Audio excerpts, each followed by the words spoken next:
Can you please share with our listeners what you were officially diagnosed with and when that was? Well, I think it was either 2011 or 2012. I wouldn't bet my life on it. Things were pretty hazy back then, but my original diagnosis was mild cognitive impairment. Yeah.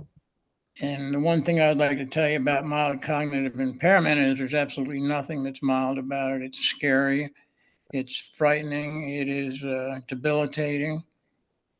And I guess compared to like stage 4, 5, 6 Alzheimer's, it is mild, but boy, it doesn't seem like it when you're going through with it. That was my first diagnosis. In 2014, I applied for Social Security disability because I couldn't work anymore.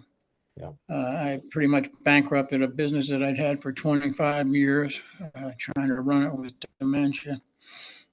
And Yeah. so anyway, I filed for that claim. And the first thing they do when you file for disability in the United States is they assign you to a doctor whose job is to try and debunk your claim. Yeah. Trying to give you a thorough examination and tell you that you're not really qualified. Yeah. So that doctor, after about a 90-minute session, was the first doctor that ever put it on paper that I had early onset Alzheimer's. Yeah. And that was in 2014. Got it. Yeah. Yeah. So,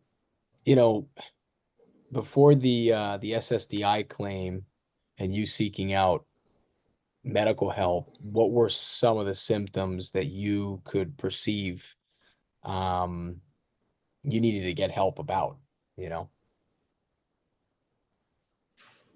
I'll tell you, there was a lot of years in my early 50s when I was having definite problems, but I was in denial about it. I was having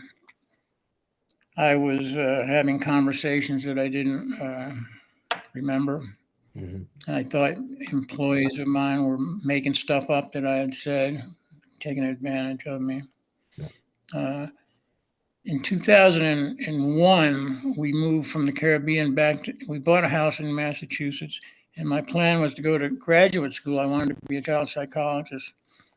And so I was going to graduate school on the weekends, and during the week, I was working at a therapeutic boarding school for high IQ kids with behavior problems. So all of a sudden, I was in a relatively unfamiliar milieu for myself. And it was only a year and a half later that I became the executive director, at which point I was now on the phone almost constantly with students in my office, students' parents calling me at all hours of the night, lawyers calling, funding sources calling, and parents, like 75, 80 parents. And it was just one conversation after another. And I realized sometimes I wasn't even holding the conversation while it was happening.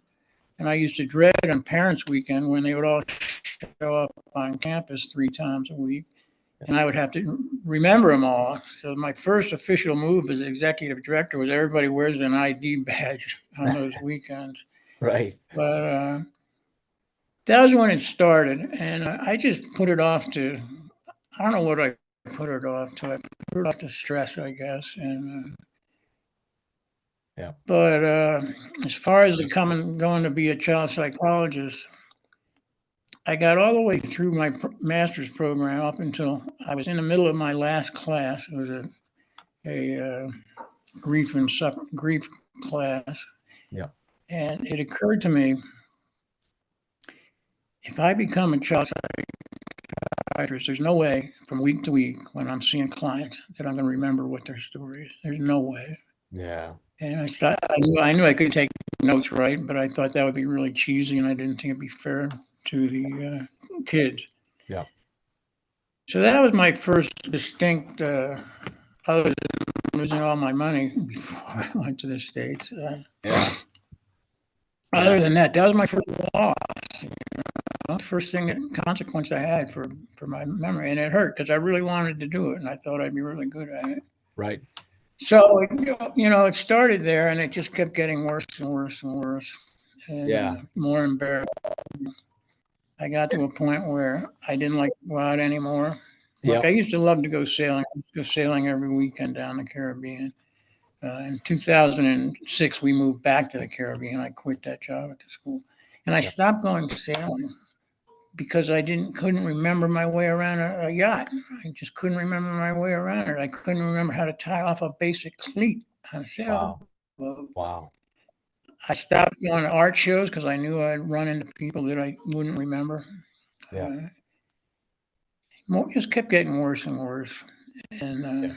finally, two things happened that made me say, "You got to get help." And Yeah. one of the reasons I never did get help is because I was convinced that Alzheimer's was fatal. I was pretty sure I had Alzheimer's. Yep. And as far as I was concerned, there was one way out, and it wasn't recovery. Right. Uh, so Yeah.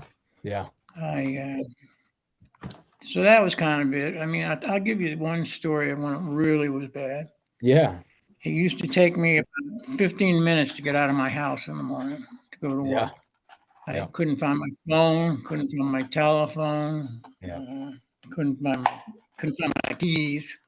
I Yeah. found my phone once in the freezer in the kitchen. Yeah. So anyway, one morning I go out and we had a narrow driveway and my wife's SUV was parked behind mine and there wasn't room to go around. Yeah. So I had to go back inside to get her keys and come out and move her car. I went inside, I got her keys, I come outside, like 3 minutes later, right? Yeah. I get in my car Uh-oh. and back into forgetting that Ah. she was behind me and crashed in her front end. Ah. And I Yeah. said, that the writing's on the wall. Yeah. So I started looking for help. Yeah. Yeah. I can understand that. Um, yeah, it's something where, I can't imagine what you must have felt when you were ready to seek out help. When you did get the help, and you had a professional tell you the diagnosis, that initial one, mild cognitive impairment, what were your initial thoughts on his diagnosis? Well, like I said earlier, what I was going through, there was nothing mild about it. Yeah. And this doctor was Harvard undergrad, Harvard Medical School. And I was seeing him I was living on St. Croix, but I'd fly over to St. Thomas to see him because I didn't want anybody in St. Croix to know I was seeing a psychiatrist. Yeah. And he used to tell me, there's no way you have Alzheimer's. If you can find your way by yourself from St. Croix to my office every Wednesday, you Mhm. do not have Alzheimer's. And I was thinking, he doesn't know what he's talking about. I knew Yeah. more about Alzheimer's by then than he did. I said, yeah, that'd be true if I had stage 5, probably, but I don't. I'm early in the game here, I hope. Right. And that was my reaction. Yeah. Yeah.